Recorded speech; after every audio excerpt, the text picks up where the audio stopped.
आचार्य देवर्षि विद्यासागर जी महाराज की जय। चलिए, कल अपन ने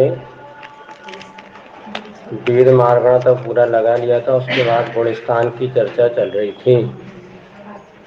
तो पहले से लेके चौथे गुणस्थान तक की चर्चा पूर्ण हो गई थी। अब आगे का विषय आपके सामने रखते हैं। पांचवा गुणस्थान कितनी गतियों में पाया जाता है? तो दो गतियों में पांचवा गुणस्थान होता है, अर्थात मनुष्य और त्रियंच जो है अणुव्रती हो सकते हैं, लेकिन देव और नारकी कभी व्रत को धारण नहीं करते। जैसे किसी ने पूछा, लौकांतिक देव जो होते हैं, लौकांतिक देव उनका वहाँ पर देवियाँ नहीं होती, महादेव होते हैं, अथवा अहमिंद्र आदि जो होते हैं वहाँ देवियाँ नहीं हैं।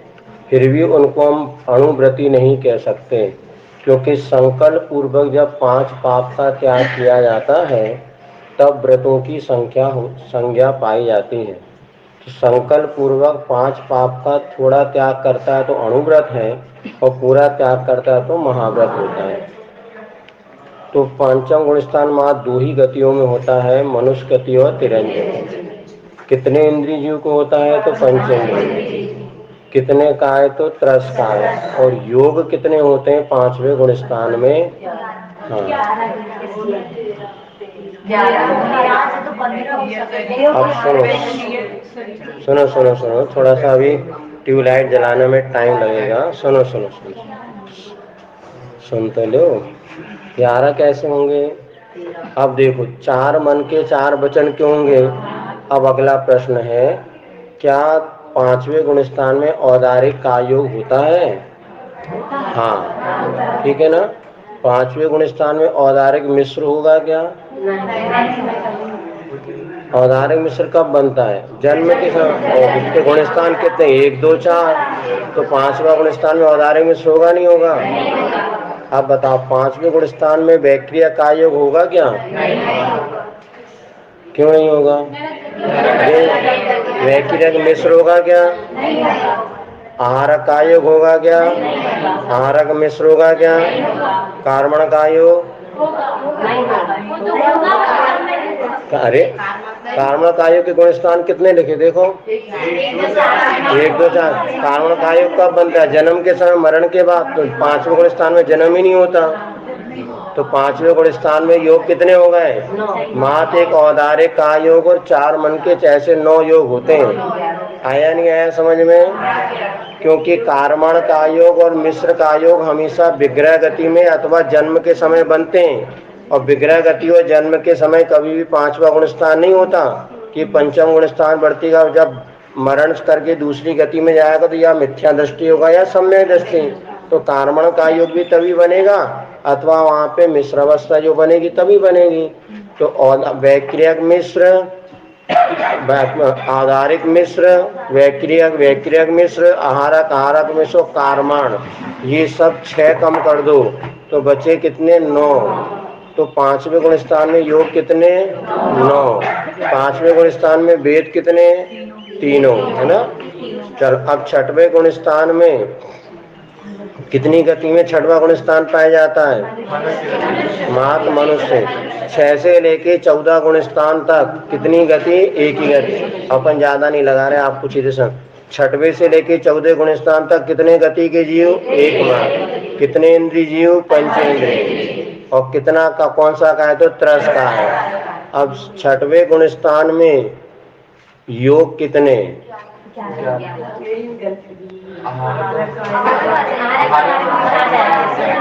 कितने?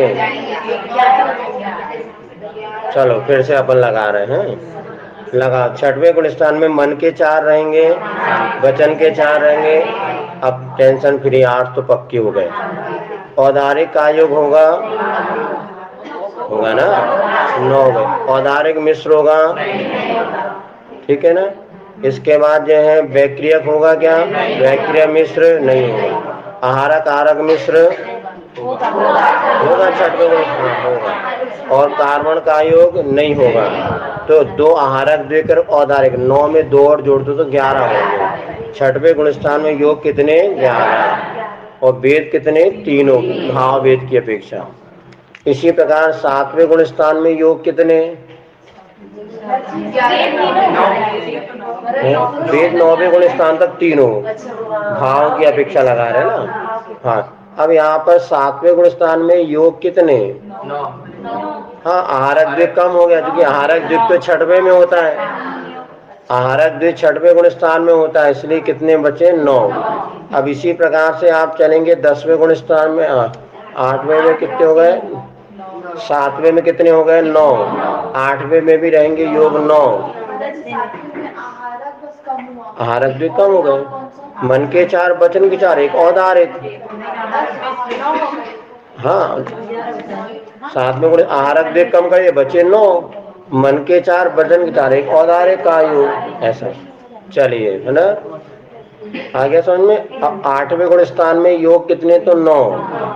10वें गुणस्थान में योग कितने? तो वहां भी 9। 11वें में भी 9। हाँ, 9 में मन के 4, वचन के 4 रहेंगे तो हाँ। तो यहाँ पर 10वें, 11वें, 12वें गुणस्थान तक 9 9 ही योग रहेंगे। 12वें गुणस्थान तक योग कितने? 9। कौन कौन से 9? मन के 4, वचन का 1, औदारिक का। अब अगला प्रश्न है ना? तो 9वें गुणस्थान तक तीनों वेद लेना, उसके ऊपर वेद रहित शून्य अवस्था, वेद शून्य अभेद अवस्था हो जाती है। तो 9वें गुणस्थान तक तीनों वेद रहेंगे। हाँ ठीक है, आगे बढ़े। 10वें में भी वेद, वो 9 योग और वेद शून्य। 10वें गुणस्थान में योग कितने? 9 और वेद कितने? 0। 9वें गुणस्थान तक वेद है, इसके आगे वेद नहीं होते हैं।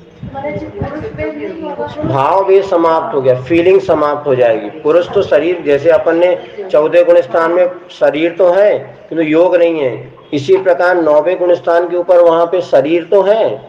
पहले दिन हमने बस, आप नहीं आओगे, सद्रव्यलिंग और भावलिंग। भावलिंग को वेद कहते हैं। तो यहाँ पर वेद तो 9वें गुणस्थान तक फीलिंग्स होगी, मैं स्त्री हूँ, मैं पुरुष हूँ, या स्त्री का पुरुष, ये जो फीलिंग्स है वो 9वें गुणस्थान, इसके ऊपर वेद का अभाव, अभेद अवस्था हो जाती है। 10वें गुणस्थान में वेद कुछ भी नहीं है, शरीर तो रहेगा लेकिन वेद कर्म का उदय नहीं होने से तत्संबंधी फीलिंग्स या परिणाम नहीं होते। तो 10वें गुणस्थान में योग तो 9 रहेंगे और वेद 0। इसी प्रकार 11वें गुणस्थान में भी योग 9 और वेद 0। इसी प्रकार 11, 12वें में चले जाना। 11वें में भी 9, 12वें भी 9, क्योंकि मन के 4 रहेंगे, वचन के 4 और औदारिक आयु रहे, इसमें गड़बड़ होने वाली नहीं है। क्योंकि 12वें गुणस्थान तक असत्य मन योग है, असत्य वचन योग है, और सत्य भी है और सत्य उभयमय है। तो मन के 4, वचन के 4 12वें गुणस्थान तक रहेंगे। तो ये 8 ये हो गए और एक औदारिक का योग रहेगा, तो 9 हो गए। अब संयोग केवली, संयोग केवली का गुणस्थान कौन सा? 13वां। 13वें गुणस्थान कितनी गति में पाया जाएगा? एक ही गति, मनुष्य गति में। कितने इंद्रिय जीव के? पंचेंद्रिय। अब इसके बाद ये है काय कौन सा? त्रस। अब 13वें गुणस्थान में योग कितने? अब सुनो सावधानी से। मन के कितने होते हैं? 4। क्या 13वें गुणस्थान में चारों मनोयोग रहेंगे? क्योंकि असत्य और उभय 12वें तक रहते हैं। असत्य और उभय मन वचन कहाँ तक? 12वें तक। तो 2 मन के खत्म हो गए, 2 वचन के कम हो गए। तो 13वें गुणस्थान में सत्य मनोयोग और अनुभय मनोयोग, सत्य वचन योग और अनुभय वचन योग, ये हो गए 4। और काय योग में औदारिक, औदारिक में सो कार्मण, ऐसे हो गए 7। तो 13वें गुणस्थान में योग रहेंगे 7। औदारिक समुद्घात की अपेक्षा बताया था ना। 13वें गुणस्थान जब मुनिराज समुद्घात करते हैं केवल ज्ञानी, उस समय औदारिक में सो कार्मण अवस्था बनती है। तो आया समझ में। 13वें गुणस्थान में योग कितने? 7। 2 मन के, 2 वचन के और 3 काय के। औदारिक, औदारिक में सो कार्मण। ऐसे 13वें गुण स्थान में 7 योग होते हैं। अब बताओ 14वें गुण स्थान में योग कितने? 0, क्योंकि 14वें गुण स्थान का नाम क्या? अयोग केवली, और वेद भी वहां पर 0 है। इस प्रकार से आपके 14 गुण स्थान में इतनी चीजें अपन ने वेद तक जो पढ़ा था वो लगा लिया। ठीक है, अब नई चीज आज अपन पढ़ते हैं। पुराना पूछना तो है नहीं, कल पूरा रिवीजन हो गया है। अब त्रियंचु महाव्रत नहीं होता। हाँ, त्रियंचु को महाव्रत, हाँ इधर मनुष्यों में सबको नहीं होता, वहां मुनिराज के होता है। अणुव्रत हो सकते हैं। जैसे रानी लक्ष्मी वो मतलब द्रव्य से हाँ, मगर भाव से वो पुरुष हो सकते हैं। तो ये पूरा नहीं, तो भी इनके नहीं द्रव्य। सुनो, आप उस दिन आए नहीं थे, बताया द्रव्य से पुरुष होगा, भीतर से तीनों वेद हो सकते हैं तो मोक्ष जा सकते हैं। द्रव्य से अगर स्त्री है, भीतर से पुरुष है, तो 5वें से ज्यादा गुणस्थान नहीं होगा, क्योंकि उनका परिग्रह का त्याग होगा नहीं, वज्र सम नाराज सहनन होता नहीं। इस अपेक्षा से वहां पे 5वीं गुणस्थान होगा। कोई कितना भी पुरुष वेद का उदय हो जाए तो ये 5वें से ऊपर गुणस्थान होने वाला नहीं है, क्योंकि भाव जो है द्रव्य की अपेक्षा रखता है। ऐसा पंचेंद्रिय त्रियंचों में मात्र पंचेंद्रिय जीव के अणुव्रत होते हैं, बाकी एक इंद्रिय आदि के अणुव्रत 1 से 4 असंगी पंचेंद्रिय के भी नहीं होंगे। मन के बिना व्रतों को कैसे ग्रहण करेंगे? तो संगी पंचेंद्रिय ही अणुव्रती बन सकता है, बाकी नहीं बन सकता। ठीक, और कुछ पूछना हो तो पूछ है। कार्मण शरीर 8 कर्मों के समूह को कार्मण शरीर कहते हैं, क्योंकि जो हमने आत्मा में कर्म बांधे वो पुद्गल स्कंद के रूप में है। आत्मा के साथ आत्मा तो हो गया अमूर्त और पुद्गल स्कंद हो गया मूर्त। अनादिकाल से आत्मा और कर्मों का बंधन है दूध पानी के समान। तो कर्म स्कंदों से पुनः नए नए कर्म बनते चले जाते हैं। जो कर्म बंध का एक जैसे छाता होता है, छाते में मूठ होता है हैंडल, उसके आधार पर पूरा छाता खुलता है, और हैंडल अगर अलग हो जाए उसको डंडी निकाल दो तो छाता को। इसी प्रकार मूल कार्मण शरीर के अस्तित्व से पूरे 8 कर्म 8 वो की तार हो गए। तो मूल एक 8 कार्मण शरीर, तो उससे वो शेष कर्मों का ताना बाना बुना रहता है। तो मरण होने के बाद जीव दूसरी गति में चला जाए तो भी कार्मण शरीर उसके साथ जाता है। इसलिए कहते हैं भैया पूरब का किया कर्म है उदय में आ रहा, तो कार्मण शरीर साथ में था इसीलिए उदय में आ गया। यदि वो छूट जाता तो फिर कैसे उदय में आता? तो कार्मण और तेजस शरीर कभी भी जीव के छूटते नहीं, और जब ये छूट जाए तो मोक्ष हो जाएगा। ऐसा तो यही बात तो नहीं समझ में आ रही कि ये छूटते नहीं है, मतलब बीच छूटते का 2 प्रकार, एक द्रव्यार्थे नहीं की अपेक्षा से पूरा घर खाली कभी नहीं करते। दुकानदार जो होता है ना, जब उसका वो पेटी जो होती है सिलक जिसमें पैसा, तो रात को जाते समय पूरी तिजोरी खाली नहीं करता, उसमें 200 पड़े रहते हैं। अब लेकिन भैया खाली हो रही, रोज निकाल रहा है वो, रोज उसमें सुबह से दिन भर ग्राहक भर लेता और शाम को थैली में भर कर घर ले जाता, तो पूरी तिजोरी खाली करता क्या? नहीं। ऐसी प्रकार से कार्मण शरीर तो अपना बना है, पुराने कर्म झड़ जाते हैं, नए कर्म फिर आ जाते हैं, और वो उतना जो कार्मण स्कंद बना रहता है। तो आना और निकलना दोनों, किंतु पूरी तरह साफ हो जाए तो मोक्ष हो जाए। ऐसा तो पूरी तरह कर्म कर, इसको कहते हैं पर्याय कि आना जाना हमेशा ऐसे अपने शरीर में प्रति समय अनंत पुद्गल परमाणु स्कंद आ रहे हो, अनंत झड़ भी रहे हैं। बुढ़ापे में क्या हो रहा, वृद्धावस्था आगे, उसमें कहते हैं परिसातन क्रिया ज्यादा होती है। जो अपन ने 100 पुद्गल परमाणु आए हैं तो 500 झड़ जाते हैं, और जवानी में क्या होता, 500 आते तो 100 झड़ते हैं। इसलिए युवावस्था में चमक तेज शरीर का वो जो फूर्ति बनी है, लेकिन वृद्धावस्था में कितना भी खा लो, कितना भी पी लो, कुछ भी कर लो, वो झुर्री आने वाली तो आएगी, और बाल पकने तो पकने ही है।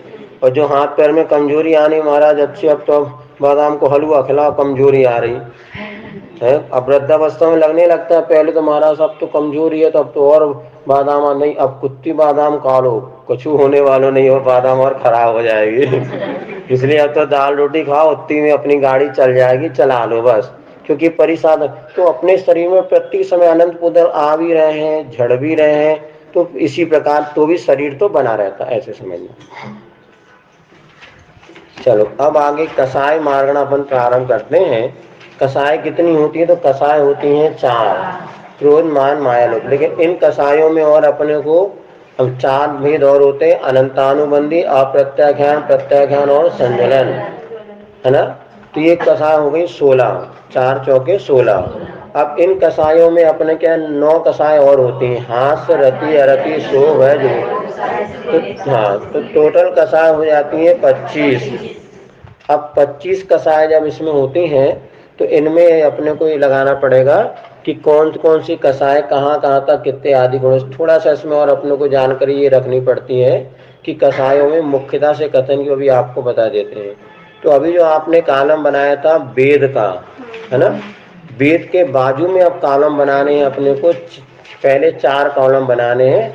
अनंतानुबंधी क्रोध मान माया लोक का एक कॉलम वेद के बाजू में बनाने हैं। पहला अनंतानुबंधी क्रोध मान माया लोक, फिर अनंता अन लिख के क्रोध माना क्रोध आदि 4 लिख लो। अनंतानुबंधी 4, 4 से समझ में आ जाएगा। बाजू में बनाओ अप्रत्याख्यान आदि 4, उसके बाजू में प्रत्याख्यान आदि 4,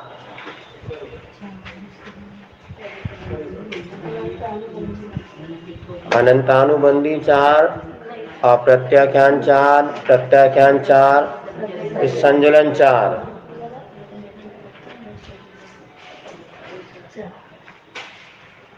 अब इसके बाद जो है हास्य रति की जोड़ी होती है। हास्य रति एक साथ, हास्य रति अरति शोक। हास्य रति का एक कॉलम, अरति शोक का एक कॉलम, भय जुगुप्सा का एक कॉलम।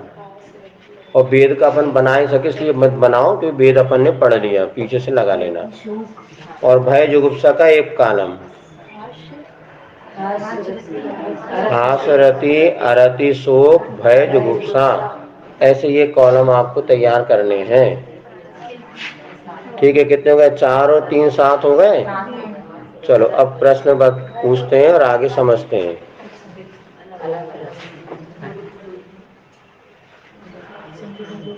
हाँ चलो हो गया, करें शुरू। लिख लिया? चलो जिसके बन गए आगे बना दिया, नहीं तो अपन बैठ सुनो आराम से। पहला प्रश्न ये है, अनंतानुबंधी क्रोध मान माया लोभ कितने गुण स्थानों में पाया जाता है? पहले और दूसरे में। अनंतानुबंधी क्रोध किसे कहते हैं? जो सम्यक दर्शन को ना होने दे। अब लिखना हो तो लिख लिया, इसमें बाद में लिख लेना।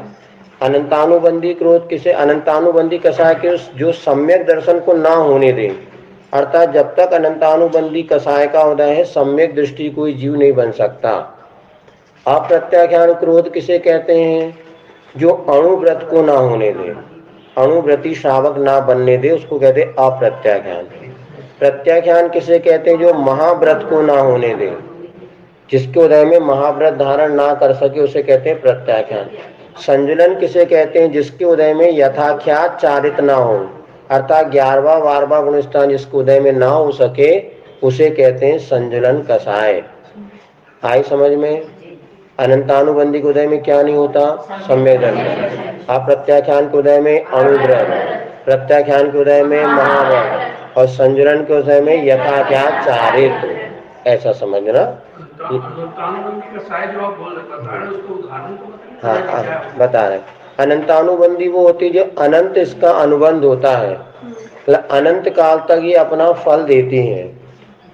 जैसे क्या हमारे आगम में इसमें अलग अलग कसाय के अलग अलग दृष्टांत दिए। जैसे क्रोध के लिए दिया है ना, या पत्थर की लकीर, एक पत्थर पे आपने लकीर खींच दी, और दूसरा आपने मिट्टी में लकीर खींच दी माटी पे, तीसरा धूल पे रेत पर लकीर खींची, और चौथी आपने पानी में लकीर खींची। चारों लकीर में क्या अंतर है? पानी के लकीर खींची तो एक इधर खींची उधर मिट गई, इसको कहते हैं संजुलन क्रोध। और उसके बाद आपने रेत पे खींची, इसको कहते हैं प्रत्याख्यान। अंतर मूर्त तक वो निशान बना, जहाँ हवा चली रेत की लकीर मिट जाएगी। इसके बाद जो होता है अप्रत्याख्यान में क्या होता है? मिट्टी, काली मिट्टी अपन जब खेत किसान बोता है बीज, तो उसमें वो चला देता, उस समय रेत, किंतु वो कब मिटेगी? हवा से नहीं मिटेगी, जब पानी आएगा तो वो मिट जाएगी। किंतु पत्थर पे जो आपने लकीर खींची, शिलालेख वगैरह, वो कितने समय तक, आज से हजारों वर्ष पहले जो शिलालेख उकेरे गए थे, आज वो शिलालेख मिलते हैं।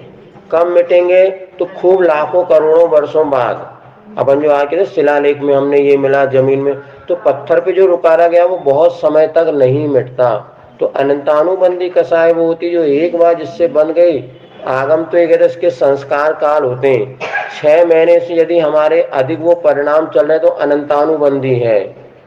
जैसे क्रोध आदि के परिणाम जैसे बताते हैं, रामचंद्र जी जो लक्ष्मण के शव को 6 माह तक लाद कर घूमते रहे, उनको अप्रत्याख्यान कसाय का उदय था, तो 6 महीने से ज्यादा उसका राग का संस्कार नहीं रहता। तो अनंतानुबंधी का 6 महीने से ज्यादा संस्कार बने रहे तो अनंतानुबंधी। ऐसे हम एक सिर्फ उदाहरण के तौर पर अपन समझ सकते हैं।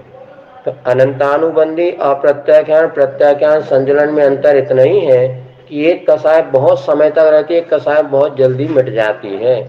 ये इसमें भेद इतना अपने को समझना चाहिए।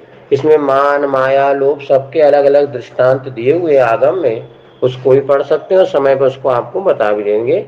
अभी तो अनंतानुबंधी क्रोध मान माया लोभ को समझ लो। अब अनंतानुबंधी क्रोध मान माया लोभ पहले और दूसरे गुण स्थान में ही होता है, इसके ऊपर नहीं होता। अब अप्रत्याख्यान क्रोध मान माया लोभ कितने गुण स्थान में? 1 से 4। हाँ हाँ सुनो, लेकिन 1 से 4 नहीं लिखना।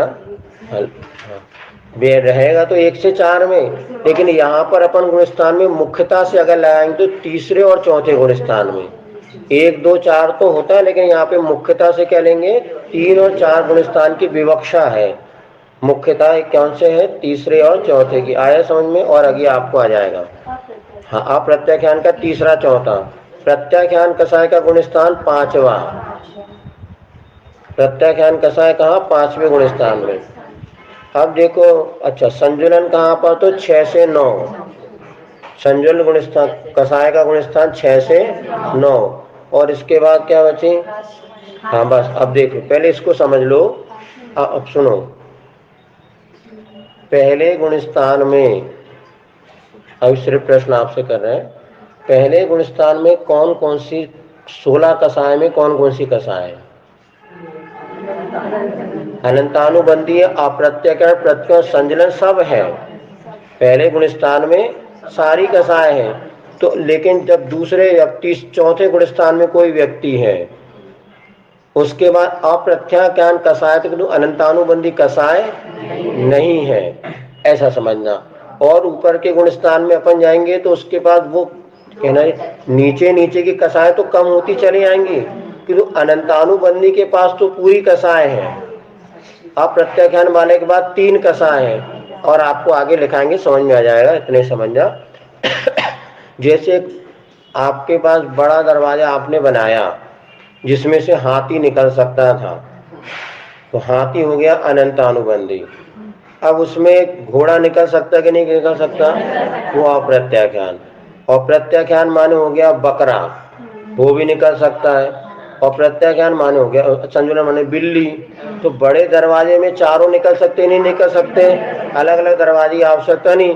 किंतु जो छोटा जिसमें बिल्ली निकल सकती है उसमें घोड़ा निकलेगा कि नहीं? बिल्ली ही निकलेगी। संजुलन कसाय में संजुलन ही रहेगी, शेष नीचे की नहीं रहेंगी, किंतु नीचे वाले में पूरी चारों रहेंगी, ऐसा समझ। और अभी आपको क्लियर कर देते हैं। तो अनंतानुबंधी में गुण स्थान कौन सा? पहला दूसरा, ठीक है ना। अब अनंतानुबंधी में पहला तो प्रत्याख्यान आपको संजुलन तक बता दिया। अब अनंतानुबंधी कसाय कितनी गति के जीवों में पाई जाती है? नहीं, हमें तुम सोचो तो न कहा हिला रहे। अनंतानुबंधी क्रोध मान माया लोग कितने गति के जीवों में होते हैं? बोलो कहाँ के है? अनंत प्रश्न ये अनंतानुबंधी क्रोध मान माया लोग चारों गति में होता है, क्योंकि पहला गुण स्थान चारों गति में। अपन गुण स्थान पकड़ो, जैसे अपन स्कूल में पढ़ते थे पीछे आंसर शीट होती थी, इसकी आंसर शीट है, सबसे पहले आप गुण स्थान पकड़ो। तो अनंतानुबंधी क्रोध मान लो कितनी गति में? आ गया समझ में? अब अप्रत्याख्यान क्रोध मान माया लोग कितनी गति में?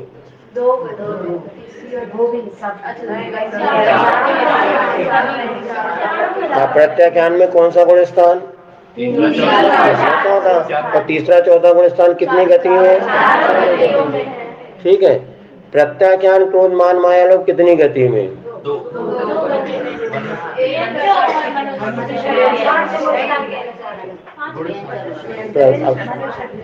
प्रत्याख्यान, क्रोध, मान, माया, लोभ में गुणस्थान कौन सा लिया? पांचवा ना, तो दो गति हो गई, मनुष्य गति और तिर्यंत गति। मुख्यता से अपन लगा रहे हैं, बाकी प्रत्याख्यान नीचे नहीं, उसको गौण करके अपन मुख्यता से चर्चा कर रहे हैं। संजलन, क्रोध, मान, माया, लोभ कितनी गतियों में? एक मनुष्य गति। ये क्या मुख्यता से बार बार ये समझना है आपको, ये मुख्यता से। बाकी देखा जाए तो संजलन तो चारों गति में है, क्योंकि जिसके पास अनंतानुबंध उसके पास संजुलन तो है ही, लेकिन जिसके पास संजुलन उसके पास शेष कसाय नहीं। तो संजुलन का गुणस्थान हमने क्या माना? 6 से 9। तो संजुलन कसाय 6 से 9 गुणस्थान मात्र मनुष्य गति में पाया जाता है, इस अपेक्षा से ऐसा समझना। चलिए, अब इसके बाद इंद्रिय हो गया। अब कितने इंद्रिय जीव के अनंतानुबंधी क्रोध, मान, माया, लोभ पाया जाता है? हाँ, एक इंद्रिय का भी होता है, 5 इंद्रिय, क्योंकि पहला गुणस्थान सबका होता है 1 से 5। अब इसके बाद अप्रत्याख्यान मात्र पंचेंद्रिय। इसके अप्रत्याख्यान, प्रत्याख्यान समय इसमें मात्र पंचेंद्रिय जीव रहेंगे, क्योंकि इस गुणस्थान 30 ऊपर हो गया नहीं ऐसे। हाँ, इसीलिए दूसरे में, हाँ इसलिए क्या ना, गुणस्थान कौन? इंद्रिय कितनी? तीनों। चौथा गुणस्थान कितने इंद्रियों के होता है? एक इंद्रिय के बाद मिथ्यात होता है। एक इंद्रिय से लेके 4 इंद्रिय जीव के बाद मिथ्यात गुणस्थान होता है। तो तीसरा चौथा गुणस्थान जिसको होगा उसके पास कौन सी कसाय होगी? पंचेंद्रिय जीव होगा, वह पंचेंद्रिय। इसी प्रकार प्रत्याख्यान संजलन में भी पंचेंद्रिय जीव लिख लो। ठीक हो गया?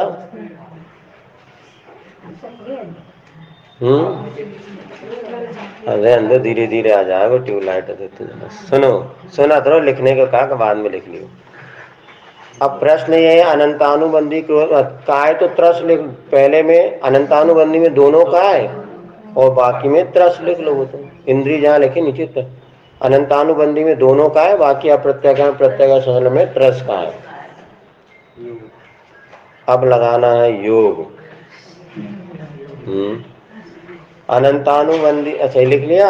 अब लगाओ, कठिन कुछ नहीं, योग सुनते से घबरा जाती। योग सागर महाराज का नाम सुनते से संग में ऐसा होता है, योग सागर महाराज के नाम अच्छे अच्छे लोग खिसक जाते हैं। तो योग सागर के पास जाना, सोई कांपने लगते हैं।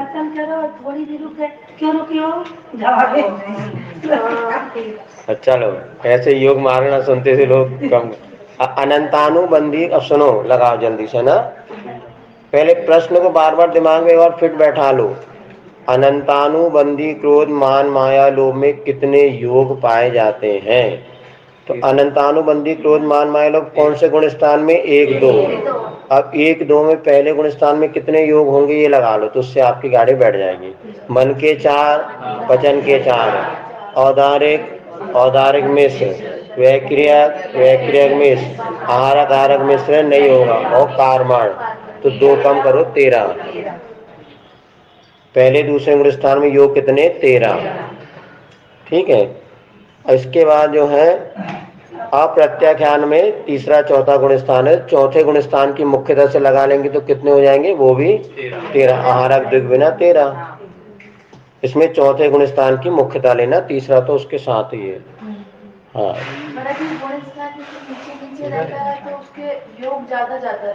ऐसा नहीं है। हाँ, नीचे ज्यादा योग होते, ऊपर कम हो। चलो, इसके बाद जो है प्रत्याख्यान कसाय में योग कितने? अब बताओ।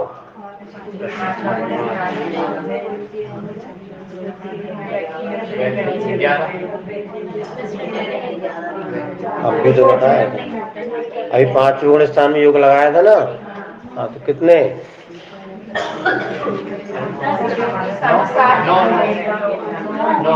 हाँ, क्योंकि देव का तो 5वां होता नहीं ना, 9। देखो आप, प्रत्याख्यान कसाय में योग कितने? 9। और संजलन में कितने?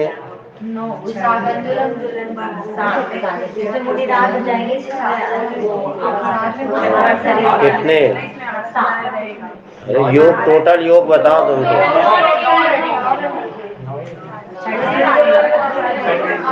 गुणस्थान कहाँ से कहाँ तक है?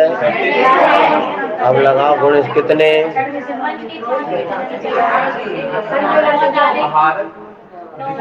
आओ तो बताओ कितने?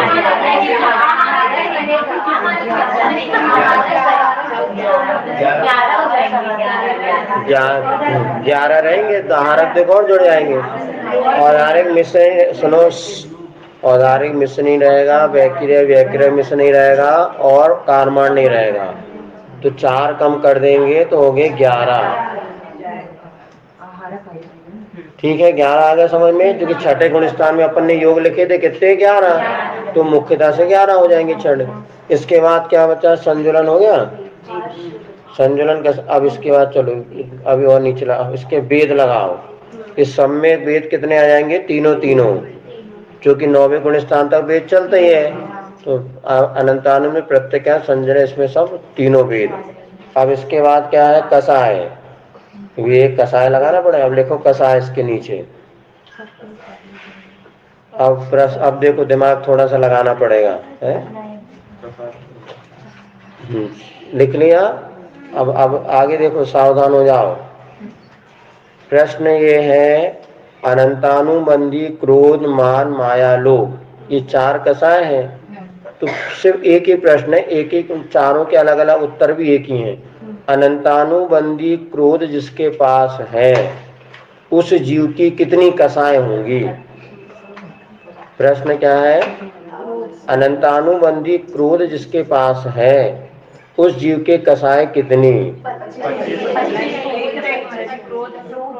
अब इतना समझ लो। हाँ, ये एक समय में एक ही कसाय रहती। जब क्रोध करेंगे तो मान नहीं करेंगे, मान करेंगे तो माया नहीं और लोभ नहीं। तो पहली बात तो चारों कसाय एक साथ नहीं होती। जब अनंतानुबंधी क्रोध में हमने पूछा तो अनंतानुबंधी क्रोध जिसके पास है उसके बाद अप्रत्याख्यान क्रोध है कि नहीं? अनंतानुबंधी क्रोध जिसके पास, के बाद अप्रत्याख्यान क्रोध है कि नहीं? है। प्रत्याख्यान है कि नहीं? संजलन है कि नहीं? है। तो ये तो हो गए 4 क्रोध और 9 कसाय हो गई। 9 और 4 13 कसाय हो गई। इसी प्रकार सुनो, अनंतानुबंधी मान में कितनी कसाएं? 13। माया में भी 13 और लोभ में भी 13। मात अपना प्रश्न ये है कि अनंतानुबंधी क्रोध में कसाएं कितनी? तो अनंतानुबंधी जिसके पास क्रोध है उसके पास मान माया लोभ तो है ही नहीं, तो पूरी 4 या 12 तो अलग कर दो, क्योंकि जिस समय क्रोध होता है उस समय मान माया लोभ नहीं होगा। आया समझ में? तो मान माया लोभ के 4 या 12 कसाएं अलग हो गई। अब कितनी बची हैं? तो 13 बची हैं। तो 13 कैसे बची हैं? तो अनंतानुबंधी क्रोध जिसके पास है, हमने बताया था जिसमें हाथी निकल सकता है, उसमें हाथी के अंदर घोड़ा भी और बकरा भी और चूहा भी। तो जिसके अनंतानुबंधी मिथ्या दृष्टि कोई जीव है उसके अनंतानुबंधी क्रोधी है, तो उसके बाद अप्रत्याख्यान प्रत्यय संजन सब है। बोला उसका क्रोध अगर 6 महीने से ज्यादा चल सकता है, कोई क्रोध 6 महीने के पहले भी नष्ट हो सकता है। जो अनंतानुबंधी क्रोधी को इतना ही क्रोध आता है कि जीवन भर, ऐसा नहीं, कुछ कसाएं बहुत जल्दी भी नष्ट हो जाती हैं। अनंतानुबंधी क्रोध, संजुलन क्रोध का उदाहरण क्या है? पानी की रेखा।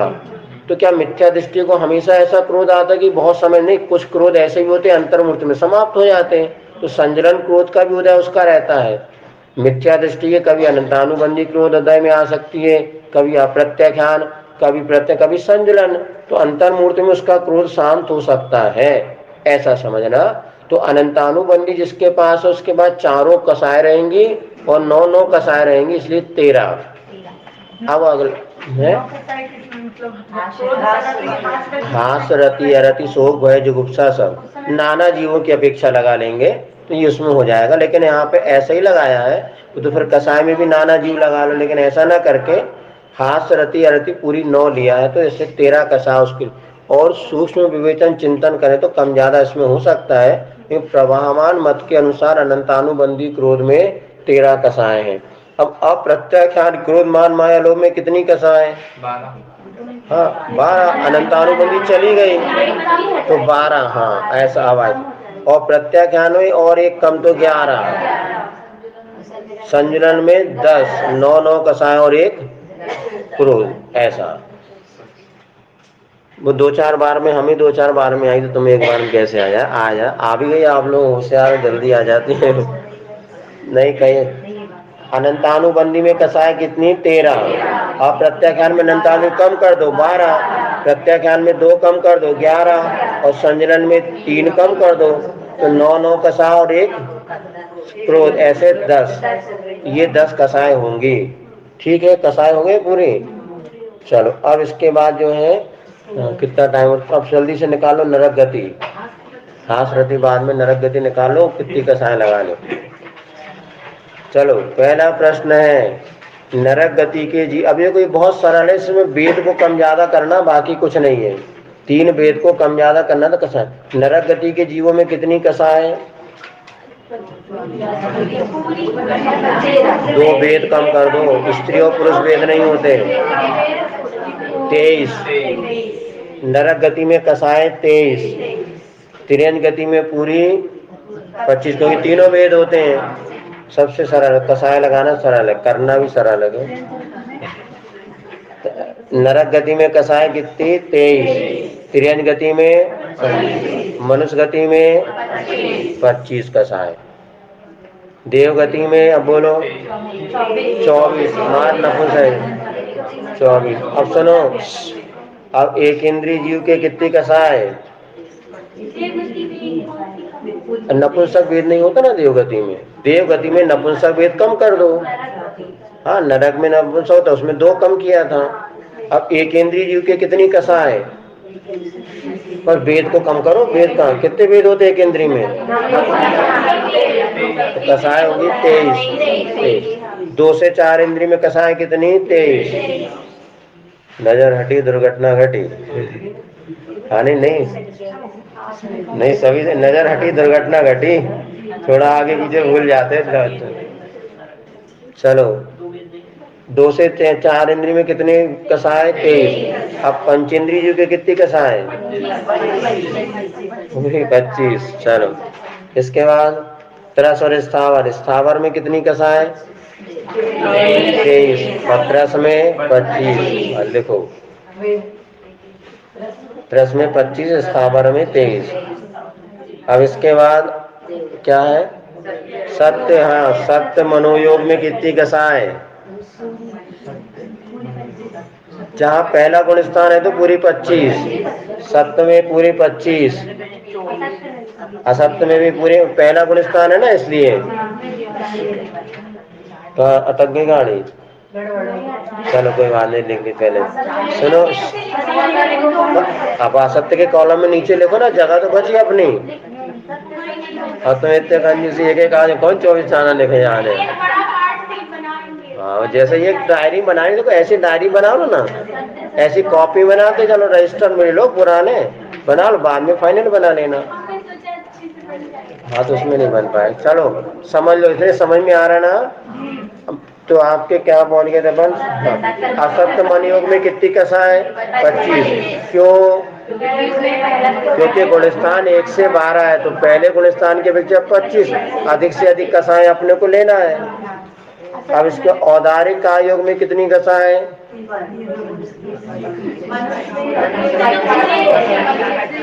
25। तो गुणस्थान आप देख लो, 1 से 13 है ना, पहले गुणस्थान में पूरी 25 कसाय। मनुष्य औदारिक कायोग में 25, और औदारिक मिश्र में 25। पहला गुण तो औदारिक मिश्र में भी 25, वैक्रियक मिश्र में भी 25, क्योंकि कसाय पूरी रहेगी है। हाँ तो हाँ तो आहारक दिक्, आहारक दिक् में कितनी कसाय? आहारक दिक् का गुण स्थान 6वां है, 6वां है, तो 6वें में कितनी कसाय हो जाएंगी? हाँ वो ऐसे है,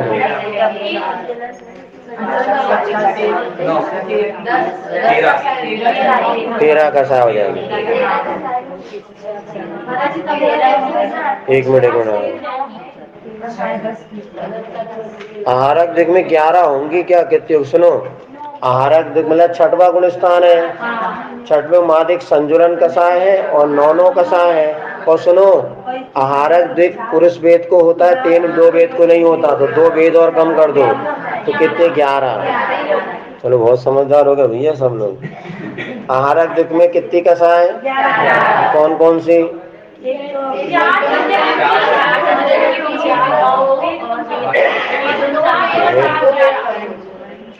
चार नहीं, एक संजलन की, एक संजलन की, एक नहीं, हाँ संजलन की 4, क्रोध मान मानो संजलन की 4, और हास आदि 6, 4 और 6 10, और 3 वेद में से एक वेद लेना तो 11 है। चलो ठीक ठीक, समझदार हो गए, यह होशियार हो गए सर। अब कर्मण का योग में वेद कसाएं कितनी? बैक्रिया में पूरे 25, क्योंकि नरक के साथ पूरे वेद आ जाते हैं। रास्ते क्या व्यक्त और अव्यक्त होता है। 16 बच्चा तो कसाय नहीं, तो कसायवान तो है ही। जैसे गर्भ में है जीव तो भी कसाय कर नहीं रहा, लेकिन कसाय का उदय तो है, वहाँ उसको हाथ पैर शक्ति नहीं है इसलिए नहीं कर रहा, लेकिन कर्म का उदय तो है, उसके उदय है मात्र सब। अब मुनि महाराज क्रोध नहीं कर रहे, क्यों? क्रोध का उदय है, वेद का कोई कार्य नहीं हो रहा, फिर भी 9वें उदय तो है, तो उदय की अपेक्षा लेना। चलो हो गया। अगला प्रश्न, कर्मण का योग में कितनी कसाएं? तो पूरी 25 है ना। हाँ, अब स्त्री वेद में कितनी कसाएं? 2 वेद घट जाएंगे तो 23, तो तीनों वेद में 23 कसाएं रख लो, 2 हटा दो, 23 कसाएं तीनों वेद में। चल, इस प्रकार से आपकी कसाय मार्गणा इतनी पूरी हो गई। अब आगे और देखा जाएगा। चलो, महावीर भगवान बोधि समाधि परिणाम सिद्धि सापोपलब्धि शिव शौक सिद्धि चिंतामणि चिंतित